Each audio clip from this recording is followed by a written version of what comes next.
우릴 사랑하심이 증명할 수 없도록 넘치게 이게 밝게 변치 않는다는 걸 그를 사랑하는 이 어려워 보이지만 조금씩 우리 맘을 열대할 수 있어 우릴 사랑하심이 증명할 수 없도록 넘치게 이게 밝게 변치 않는다는 걸 뒤늦은 후회를 안 하려면 어떻게 해야 될까요? 잘해야 돼요. 우리 다시 한번 우리 옆에 보세요. 사랑하는 니들이 있죠. 근데 사랑하면서도 사랑한다는 말 잘 안 할 거예요. 당연한 줄 알고 그렇게 스쳐 지나가는 경우 많은데 우리 다시 한번 우리 앞뒤 좌우 양옆을 바라보면서 사랑합니다 하고 진심을 담아 인사하겠습니다. 시작. 아니 전수영 성도님 왜 안 하세요? 제가 지금 보고 있어요 지금. 손 붙잡고 있다고. 뭐 이게 뭐 텔레파시로 전파되는 거예요 그러면? 말 안 해도? 감사합니다. 참 바쁘죠. 또 이렇게 바쁜 와중에도 가정들이 있으면은 또 돌아봐야 될 필요가 있습니다. 가정을 돌아볼 필요가 있는 거죠. 바쁜 삶 속에서도 내 삶에 가장 무엇이 중요한가라고 하는 그런 우선순위를 놓치지 말아야 되는 것이 또한 우리의 삶이기도 합니다. 어떤 한 부부가 있었는데 이 신랑 되시는 분이 너무 바빠요. 뭐 사업적으로나 일적으로나 너무 바빠요.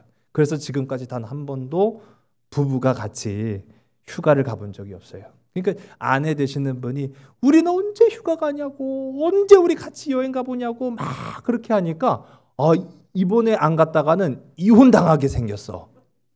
그런 위기의 부부들 혹시 계십니까? 꼭 가시기 바랍니다. 아무도 아멘 안 하시네. 그래갖고 이 남편이 위기의식을 느낀 거예요. 올해는 꼭 가자. 올해는 꼭 가자. 휴가 가자. 그렇게 했는데 세상에 또 출장이 그날 잡힌겨. 아이고 참 공교롭죠. 일이 먼저예요? 가정이 먼저예요?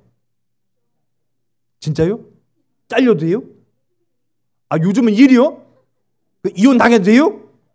그 참 고민이네. 휴가를 가자니 잘릴 것 같고 일을 택하자니 이혼 당할 것 같고. 근데 이 사람이 참 머리가 좋아. 출장이 잡혔는데 해필이면은 외국이야. 보니까 호텔이요. 또 보니까 그 앞에 바다가 있어. 이야! 그래갖고 출장 겸 휴가로 자기는 먼저 가고 그 다음날 이제 아내 표도 딱 끊어놔갖고 이번 우리 일 가는 거 아니야. 휴가 가는 거야. 그렇게 얘기하고 내가 다만 하루 먼저 갈 뿐이지. 그렇게 얘기를 하는 거예요. 내일 만나자고. 근데 아내는요. 이게 좋아요? 안 좋아요? 좋긴 좋은데. 좋긴 좋은데 꼭 온전히 나를 위해서 가는 것까지는 안 해 또. 그러니까 좀 기분이 영 탐탁지 않아. 남편도 그거를 모르진 않았겠죠. 갔습니다. 어쨌든 휴가지 겸 출장지에 도착을 했어요. 또 아내한테 좀 미안한 마음도 좀 있어요. 그래가지고 그날 저녁에 아내한테 문자를 보냈어요. 막 바쁜 와중에도 이제 문자를 아주 보낸 거죠.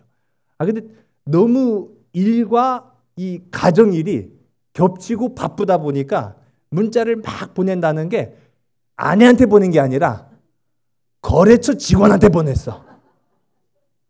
근데 그 거래처 직원이 방금 신랑을 떠나보낸, 어떻게 보면 참 가슴 아픈 상황 가운데 있는 분한테 문자를 보낸 거예요.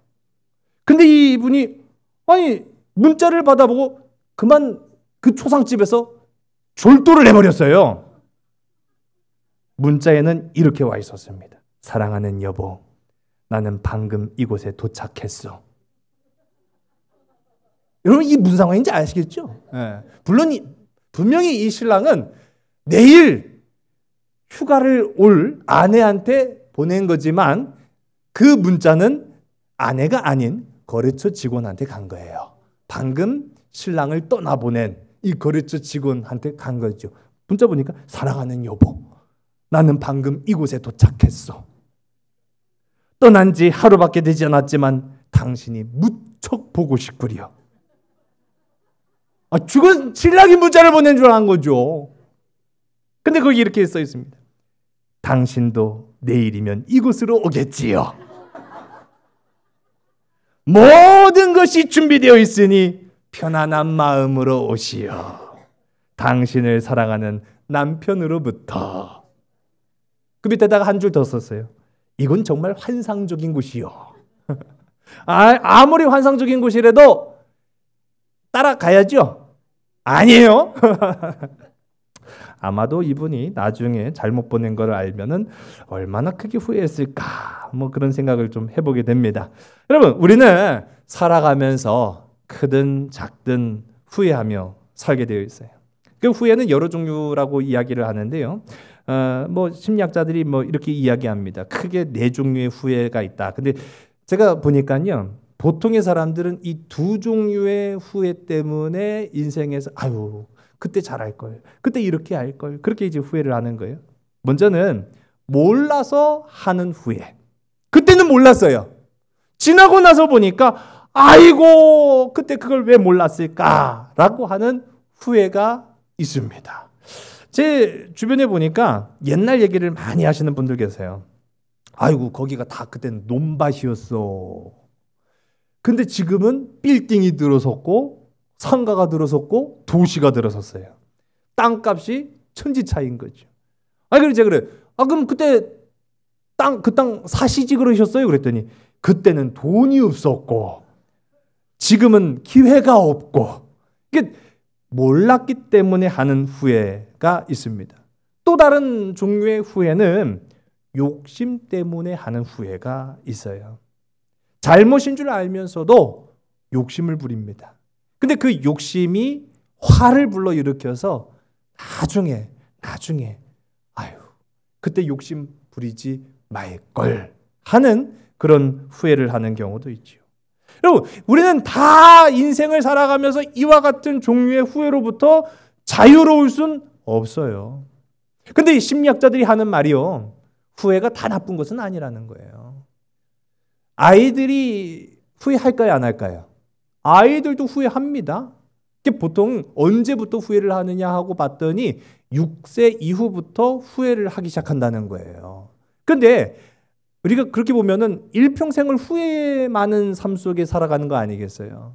근데 후회가 나쁘진 않은 것이, 우리는 후회를 통해서 더 나은 삶을 기대하고 더 나은 삶으로 나아가도록 노력하는 부분들이 분명히 있다는 거죠. 바라기는 오늘 이 시간 저와 여러분의 삶 속에 후회 없는 인생들이 다 되시기를 주님의 간절히 소원합니다. 비록 세상 가운데 이런저런 모양으로 후회하는 삶을 살았지만은 마지막 그 순간에는 참으로 잘했구나, 참으로 행복하다, 참으로 복이 있다. 여러분, 육적인 후회가 있고 영적인 후회가 있습니다. 인생의 마지막 순간에는요, 육적인 후회는 아무 소용없다는 걸 알아요. 그런데 마지막 순간에 하는 후회가 가장 큰 후회요, 가장 미련이 남습니다. 그 마지막 순간에 남은 후회는 영적인 후회예요. 예수 믿을 걸, 구원받을 걸, 죽음 너머에 어떤 세상이 분명히 존재하는 것 같은데 내가 하나님 나라 가야 되는데 라는 그 후회, 죽기 전에 하지 마시고 오늘 이 시간 예수 잘 믿어서 영적인 후회 없는 인생들이 다 되시기를 주님의 이름으로 간절히 소원합니다. 이스라엘 백성들이 지금 마주하고 직면한 것, 우리가 마주하고 직면한 것과 크게 다르지 않아요. 그들 눈앞에는 지금 당장의 후회라고 한다는 것은요, 육적인 후회처럼 보일 수 있어요. 그런데 본질적으로 보면 그것은 육적인 후회가 아니었어요. 그때 그 땅 사둘 걸, 그게 아니에요. 영적인 후회예요. 그때 하나님 말씀 순종할 걸, 그때 내가 예수 잘 믿을 걸, 그때 내 자녀들한테 정말로 제대로 된 복음을 심어줄 걸, 여러분, 그런 후회 없는 인생들이 되기를 주의 간절히 소원합니다. 아이성에서 실패했어요. 아이성에서 실패했어요. 정말로 우리가 볼 때 이건 아무것도 아니야. 이건 뭐 쉽게 생각했던 그 문제에서 그만 고꾸라지고 말았어요. 큰 문제는 해결했는데 여리고 성이라고 하는 그 견고한 성읍은 무너뜨렸는데 아이성이라고 하는 정말로 이건 성이라고 볼 수도 없는 하잘것없는 그 조그만 문제 앞에 그만 고꾸라지고 말았어요. 여러분, 이스라엘 백성들이 받은 충격은 얼마나 컸을까요? 어마어마했던 겁니다. 상상도 하지 못했던 거예요. 그런데 더 큰 충격을 받은 사람이 있었으니 그가 바로 여호수아였습니다. 민족의 지도자였죠. 여호수아는요, 오늘 우리가 함께 읽은 말씀 보니까 하루 종일 이 실패를 슬퍼했다라고 성경은 말하고 있어요. 오늘 우리가 함께 읽은 말씀 6절의 말씀인데요. 우리 6절의 말씀을 보겠습니다. 여호수아가 옷을 찢고 이스라엘 장로들과 함께 여호와의 궤 앞에서 땅에 엎드려 머리에 티끌을 뒤집어 쓰고 저물도록 있다가 아멘. 저물도록 있다가 라고 하는 말이 무슨 말입니까? 하루 종일 그 실패를 곱씹고 또 곱씹고 또 생각하면서 분통에 막 못 견뎌서 발길질을 막 허공에 하면서 아유 억울해 후회를 하고 있었다라는 거예요. 자, 근데요, 이 정도 후회를 하면은 우리는 다시 앞서 얘기한 것처럼 많은 심리학자들이 후회가 다 나쁜 건 아니래요. 왜냐하면은 후회를 통해서 우리는 삶을 개선해야겠구나, 뭔가 좀 바꿔야겠구나라는 그런 깨달음을 얻게 된다는 거죠. 그런데 지금 여호수아는 깨달았습니까? 못 깨달았습니까? 진짜요? 이건 우리도 아는 얘기인데요. 이거 그러면 못 깨달았다라는 것은 원인을 규명을 못했다는 얘기죠. 이 아이성 실패에 대한 원인이 무언지를 몰랐다는 얘기죠. 그럼 아이성 실패에 대한 원인이 무엇이었습니까? 우리 지난 시간에도 봤는데 죄였어요. 죄. 그 우리도 아는 이 얘기잖아요. 그런데 오늘 우리가 함께 읽은 말씀들을 쭉 보면은 여호수아는 놀랍게도 그 원인이 무엇인지를 몰랐다라는 겁니다. 그 근거가 되는 게 7절의 말씀이에요. 우리 7절의 말씀을 함께 보겠습니다. 이르되 슬프도소이다. 주 여호와여 어찌하여 이 백성을 인도하여 요단을 건너게 하시고 우리를 아모리 사람의 손에 넘겨 멸망시키려 하셨나이까. 우리가 요단 저쪽을 만족하게 여겨 거주하였다면 좋을 뻔하였나이다. 아멘. 좋을 뻔하였습니다. 옛날이 좋았습니다. 그거 백날 해봐야 소용없는 거 아시죠? 옛날이 좋았는데. 여러분, 이런 식의 후회는 우리가 지난 말씀들을 통해서 참 많이 봤어요. 언제 이런 후회를 많이 했죠? 이스라엘 백성들이 광야 40년을 헤맬 때 당한 어려움, 시련, 고통, 눈물, 괴로움, 근심, 그때 많이 했던 불평들이에요. 근데 그런 근심이, 그런 고통이, 그런 눈물이, 그런 아픔이, 그런 상처가, 그런 스트레스가 왜 있었습니까? 하나님 안에 온전히 머무르지 않았기 때문인 거죠. 자, 다시 한번 제가 지난 시간에 말씀의 가장 중요한 핵심이라고 제가 찝어들었던 거 기억하시기 바랍니다. 하나님 안에 거하면 어떤 상황에서도 어떤 환경에서도 하나님 우리에게 승리를 보장해 주십니다. 그러니까 우리는 어떻게 돼요? 하나님 안에 머물러야 돼요. 또 우리 안에 말씀을 모시고 살아야 돼요. 그 말은 그냥 듣고만 사는 게 아니라 듣고 순종하는 삶. 그런 삶이 우리한테 있어야 하나님은 영원한 승리를 주신다라고 약속하십니다.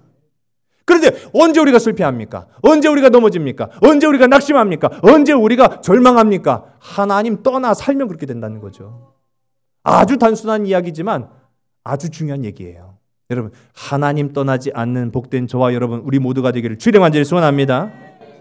지난 40년 동안 이스라엘 백성들이 겪으면서 했던 그 일들 중에 많은 불평들이 사실은 다 하나님 떠났기 때문에 했던 불평들이에요. 그러면 이제는 그렇게 하지 말아야죠.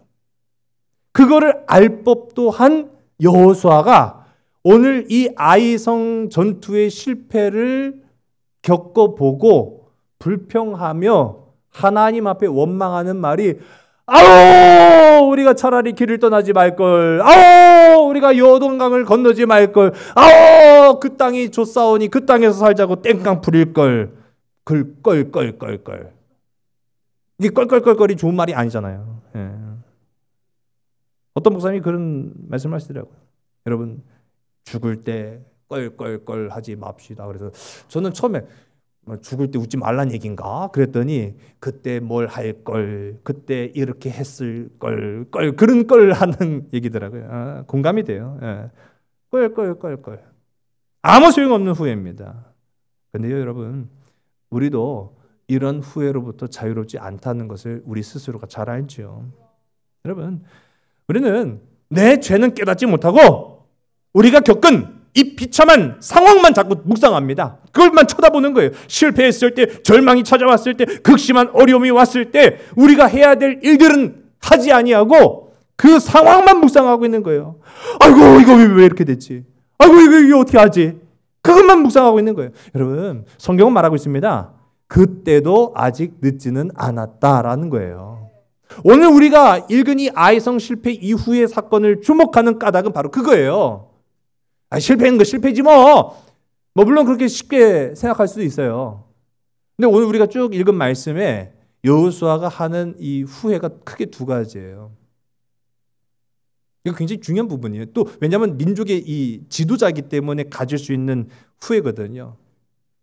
아니 분명히 하나님이 이스라엘 백성들한테 승리를 약속해 주셨는데 실패했단 말이에요. 그걸 본 다른 민족들은 어떻게 생각할 거냐. 이게 굉장히 중요하게 생각한 거예요. 아니 지금 여리고성을 무너뜨려가지고 소문이 파다하게 났어요. 이스라엘 백성들이 온다. 이스라엘 백성들은 다 부신다. 이스라엘 백성들은 저 여리고성도 무너뜨렸다. 그 소문이 아주 온 세상에 파다하게 난 와중에 코딱지만한 아이성 앞에 졌다? 그러면 야 걔들 실력이 진짜가 아닌가 봐. 그렇게 이제 소문이 나면 문제가 심각한 거예요. 그리고 또 두 번째로 이 여호수아가 생각하는 것이 이스라엘 백성들의 사기저하예요. 이게 어떻게 할 거냔 말이죠. 여기까지 왔는데 이스라엘 백성들이 그 작은 돌부리에도 걸려 넘어졌다? 이제 우리 못 가요. 이제 안 할래요. 그런 절망과 좌절로부터 어떻게 이스라엘 백성들을 다시 이끌어낼 수 있느냐. 이거 여호수아 입장에서는 굉장히 심각한 문제를 우리 맞이하지 않을 수가 없는 겁니다.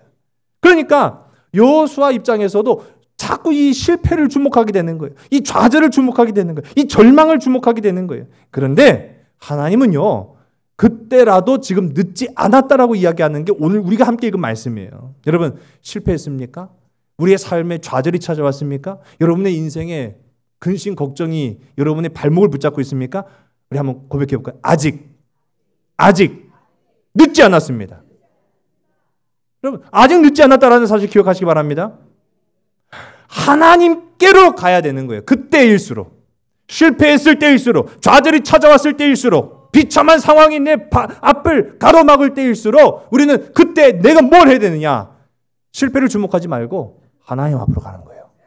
하나님 앞으로 가는 거예요. 하나님 앞에 가면은 이제 그때부터는 순서대로 우리가 깨달아 아는 게 있어요. 하나님 앞에 갔을 때 비로소 우리가 깨닫는 것이 내가 하나님과는 멀어졌고 죄와 가까웠구나 라는 것을 깨닫게 됩니다. 그럼 그 다음 순서가 뭘까요? 회개죠. 회개. 하나님, 내가 다시는 하나님 떠나 살지 않겠습니다. 내가 다시는 하나님이 주신 말씀을 가볍게 생각하지 않겠습니다. 여러분 후회와 회개는 다릅니다. 후회는 개선이 안 될 수 있어요. 근데 회개는 반드시 하나님이 고쳐주십니다. 주님 앞에 나와 회개할 수 있는 복된 저와 여러분 우리 모두가 되기를 주의 이름 간절히 소원합니다. 여호수아도요. 이런 실패 가운데 있었다는 걸 우리는 보는 거예요. 여호수아가 우스운 사람 아닙니다. 하나님이 그냥 세운 사람 아니에요. 신앙의 거장이었어요. 그런데 그런 신앙의 거장조차도 큰 실패와 좌절 앞에서 방향을 잃고 절망의 구덩이에 빠졌다라는 것을 보여주는 이유가 뭡니까? 우리도 그럴 수 있다라는 거예요. 그러나 그때 어떻게 하면 우리가 이 후회로부터 다시 일어날 수 있느냐? 거기에 지금 우리가 초점을 맞추고 주목을 해야 된다는 사실이죠. 여러분, 먼저는 이 앞서도 제가 원인 규명을 해야 되는 거 아니에요? 원인 규명. 실패의 원인은 죄였습니다. 그 죄는요, 너무 큰 승리 이후에 자신감에 도취된 죄였어요. 여러분, 착각하지 말아야 됩니다. 앞서도 잠깐 말씀드렸지만 여리고 성의 승리는 누가 주신 겁니까? 그렇죠. 근데 그 승리를 누리는 것은 누굽니까? 맞아요. 이스라엘. 우리의 우리. 승리를 이루시는 분도, 승리를 주시는 분도, 승리하게 하시는 이도 하나님이시지만 그 승리를 누리는 자는 우리예요. 우리예요.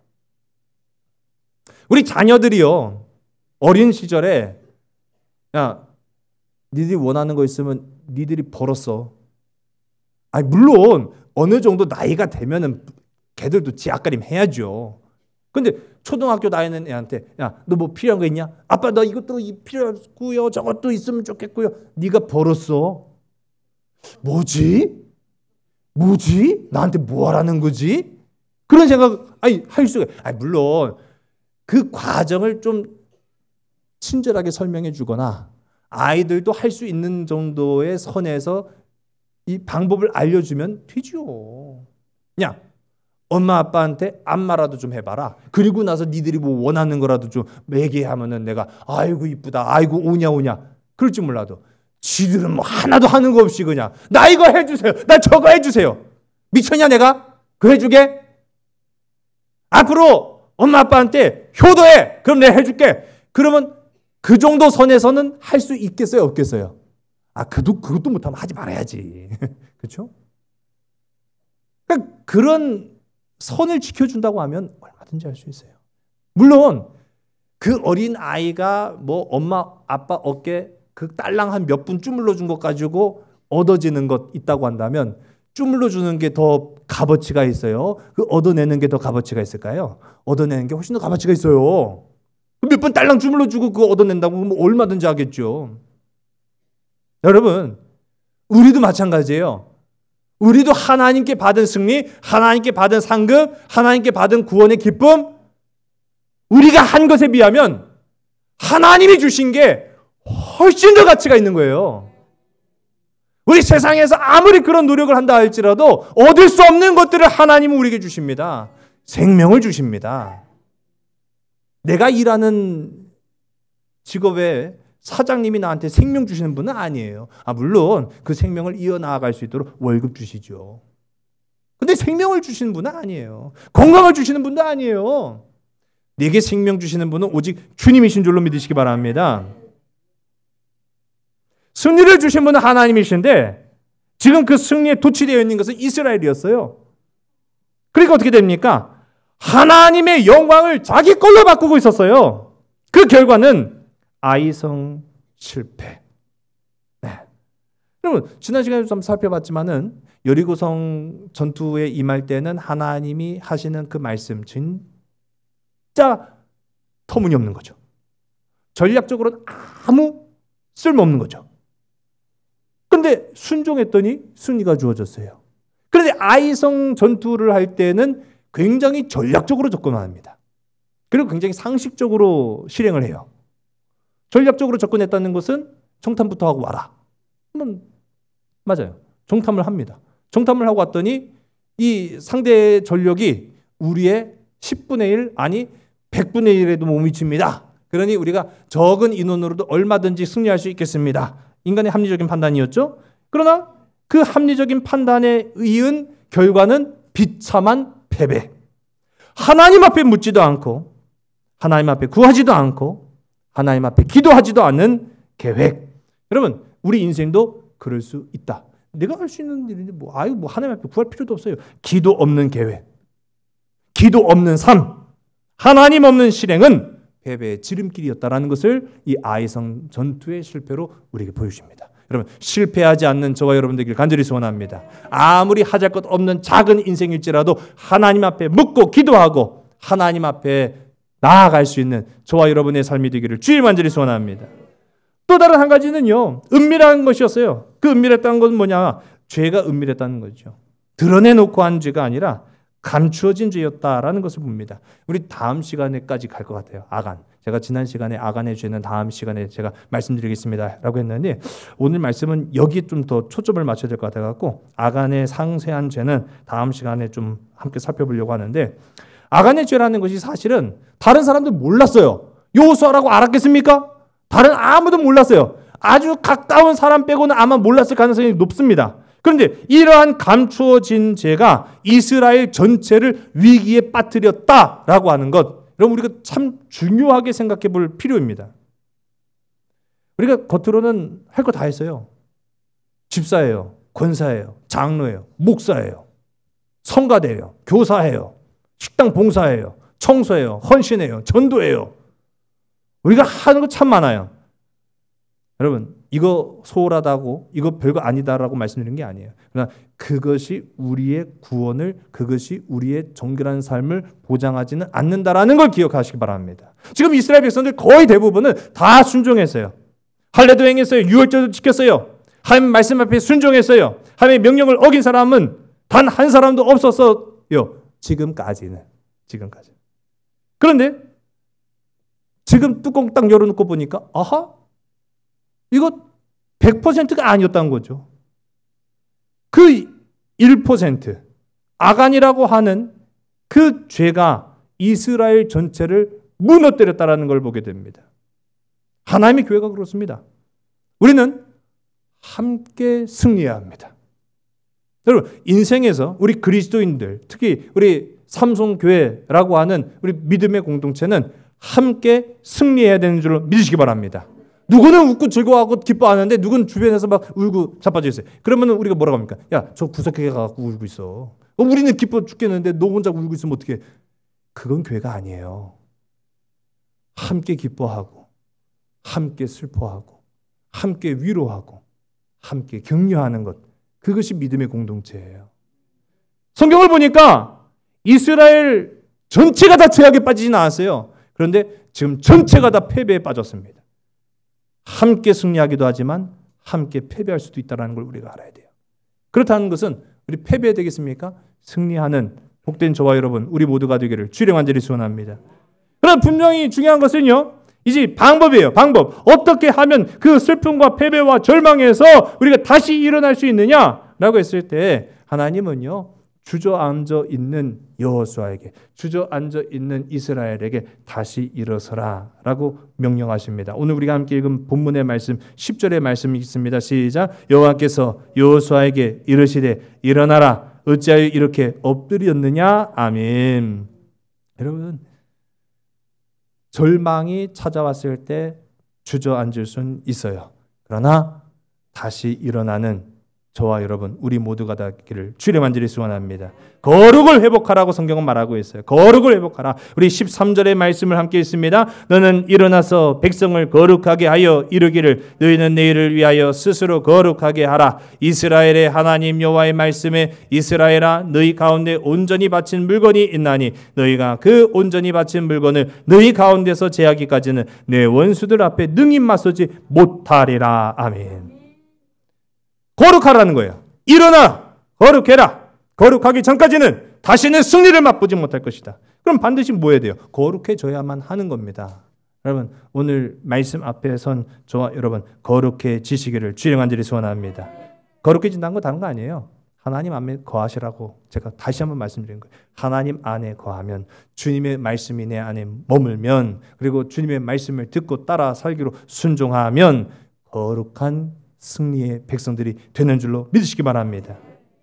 또 우리가 함께 나눈 말씀 14절과 15절의 말씀을 읽습니다. 시작. 너희는 아침에 너희 지파대로 가까이 나오라. 여호와께 뽑히는 그 지파는 그 족속대로 가까이 나올 것이요 여호와께 뽑히는 족속은 그 가족대로 가까이 나올 것이요 여호와께 뽑히는 그 가족은 그 남자들이 가까이 나올 것이며 온전히 바친 물건을 가진 자로 뽑힌 자를 불사르되 그와 그의 모든 소유를 그리하라. 이는 여호와의 언약을 어기고 이스라엘 가운데서 망령된 일을 행하였음이라 하셨다 하라. 아멘. 자, 하나님은요 여호수아에게 이제 명령하십니다. 지파별로, 족속별로, 가족별로, 개인별로 뽑아라. 뽑히면 좋은 거 아니에요? 뽑히면 죽습니다. 이제 여기서는 오늘 말씀에서 뽑히면 죽는 거예요. 뭐 그럴 일이 없기를 바랍니다. 뭐 검찰이나 법원이나 그런 데에 불려 나아가지 않는 삶이 얼마나 행복한가 제가 예전에도 잠깐 말씀을 드렸습니다. 증인으로 간 것도요, 가슴이 막 진짜 두근두근 마치 내가 죄진 것 마냥. 거기서 이제 선서하거든요. 거짓, 위증을 하게 되면은 증인이라 할지라도 처벌을 받게 돼 있어요. 근데 내가 진실을 말하고 있는지, 내가 본 대로 들은 대로 내가 말하고 있는지, 그 사람이 참 그 상황에서는요 헷갈려요. 그러니까 이게 굉장히 무서운 순간이거든요.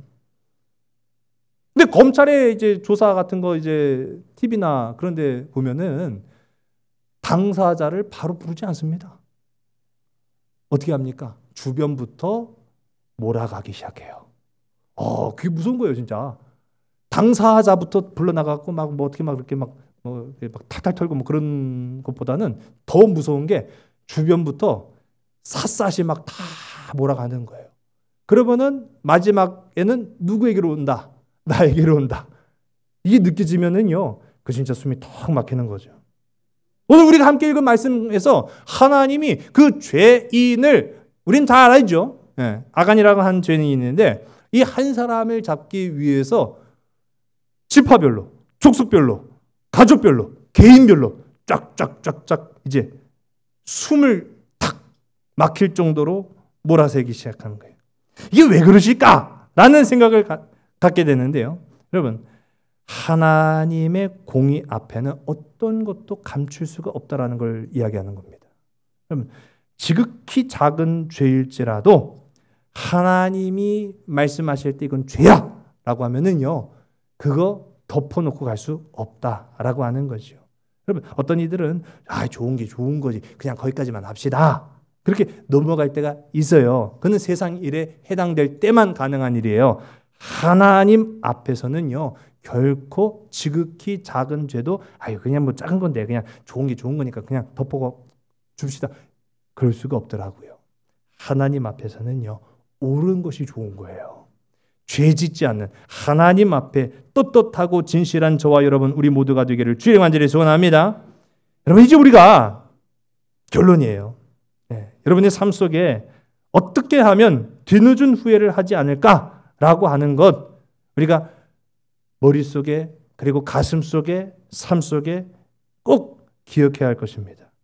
우리 한번 따라해 볼까요? 하나님 앞에 진실히 행합시다. 여러분, 하나님 앞에 진실히 행하며 살아가는 저와 여러분 되길 간절히 소원합니다. 하나님 앞에, 또 따라해보세요. 하나님 앞에 거룩하게 살아갑시다. 여러분 한 사람이 별것 아닌 것 같잖아요. 아니에요. 여러분 한 사람으로 시작되는 수없이 많은 일들이 있습니다. 그것은 좋은 일이 될 수도 있고 나쁜 일이 될 수도 있어요. 로마서 5장 12절의 말씀을 보면 이렇게 이야기합니다. 그러므로 한 사람으로 말미암아 죄가 세상에 들어오고 죄로 말미암아 사망이 들어왔나니 이와 같이 모든 사람이 죄를 지었으므로 사망이 모든 사람에게 이르렀느니라. 아멘. 로마서 5장은요, 두 사람을 대비합니다. 하나는 최초의 인간인 아담, 또 다른 한 사람은 인류를 구원하시기 위해 이 땅 가운데 오신 예수 그리스도. 아담으로 비롯하여 온 인류가 죄의 사슬로부터 자유로울 수 없었어요. 사망에 이르게 된 거죠. 그런데 그 사망에 이를 수밖에 없었던 온 인류가 예수 그리스도라고 하시는 바로 이 한 분으로 말미암아 구원을 받았다라는 사실입니다. 로마서 5장 17절은 이렇게 고백합니다. 한 사람의 범죄로 말미암아 사망이 그 한 사람을 통하여 왕노릇하였은즉 더욱 은혜와 의의 선물을 넘치게 받는 자들은 한 분 예수 그리스도를 통하여 생명 안에서 왕노릇하리로다. 아멘. 죄에 머무르면 그냥 죽는 거예요. 그런데 예수께 머무르면 생명을 얻습니다.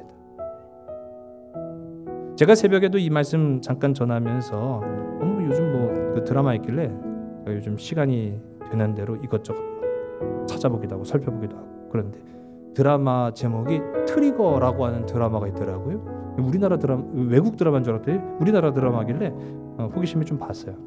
트리거는 방아쇠를 말하는 겁니다. 우리 남자 성도님들 군대에서 총 쏴봤잖아요. 근데 총이 보면은 무거운 것도 있고 뭐 조그만 것도 있지만은요, 그 파괴력이라는 것은 상상을 초월하는 겁니다. 총은요 맞으면 진짜 죽겠더라고요. 그런데 그 사람을 살상할 수도 있는 무시무시한 무기를 발사하는 방아쇠는 요만해요. 그거 하나만 당기면 사람이 죽을 수도 있는 거예요. 이거요, 손가락 당길 힘만 있으면 다 할 수 있는 겁니다. 우리 나이 많은 어르신들, 아우 난 힘들어서 못해. 아니요, 손가락 까딱 할 수 있는 힘만 있으면은 그거 총 우스워요. 근데 여러분 생각해 보세요. 제가 지금 총이라고만 말씀드렸지 미사일 뭐 누르는 게 굉장히 복잡하고 어려운 것 같잖아요. 버튼 하나만 누르면 돼요. 그거 하나만 누르면은 다 없어지는 거예요. 다 파괴되는 거예요. 방아쇠를 누가 당기느냐. 여러분, 축복의 방아쇠를 당기는 여러분 되시기 바랍니다. 생명의 방아쇠를 당기는 여러분 되시기 바랍니다. 어떤 방아쇠를 당기느냐에 따라서 우리는 아담의 후예가 되어서 죄 가운데 머물러 정말로 죽을 때까지 후회만 하다가 그렇게 죽을 수도 있지만, 축복의 방아쇠 예수 그리스도 안에 머무는 자가 되어서 주님을 의지하면은요, 나로 말미암아 내 가정과 내 자녀와 내 후손들이 복을 받고 생명을 얻는 기쁨 가운데 머무를 수 있다는 사실이에요. 어떤 방아쇠를 당기시겠습니까? 아간의 방아쇠입니까? 아담의 방아쇠입니까? 아니면 예수 그리스도의 방아쇠입니까? 여러분, 생명의 방아쇠를 당겨서 후회하지 않는 인생, 생명을 이어나아갈 수 있는 인생으로 나아가는 축복의 삶 되시기를 주의 이름 간절히 소원합니다. 기도하시겠습니다. 거룩하고 자비로우신 아버지 하나님, 오늘도 우리가 이 말씀을 통하여 우리의 삶을 비추게 하시니 참으로 감사합니다. 여리고에서의 승리를 허락하셨지만 아이에서의 처절한 패배를 통해 우리 안에 감추어진 죄를 다시 한번 깨닫습니다. 아담의 죄가 온 인류를 죽음에 빠뜨렸듯이 한 사람 예수 그리스도, 이 땅 가운데 오신 하나님의 독생자의 그 귀하고 아름다운 희생, 십자가 사랑이 절망에 빠졌던 모든 생명들에게 참된 구원과 기쁨과 소망이 되셨던 것을 우리는 다시 한번 생각해 봅니다. 이제 더 이상 죄악 가운데 머무르지 않게 하옵시고 하나님 말씀 순종하며 거룩한 일들을 도모하는 믿음의 사람들이 되게 인도하여 주시옵소서. 모든 것을 주께 온전히 의탁하오며 참사랑 되시는 나사렛 예수 그리스도의 이름으로 감사하며 간절히 기도드릴 사옵나이다. 아멘.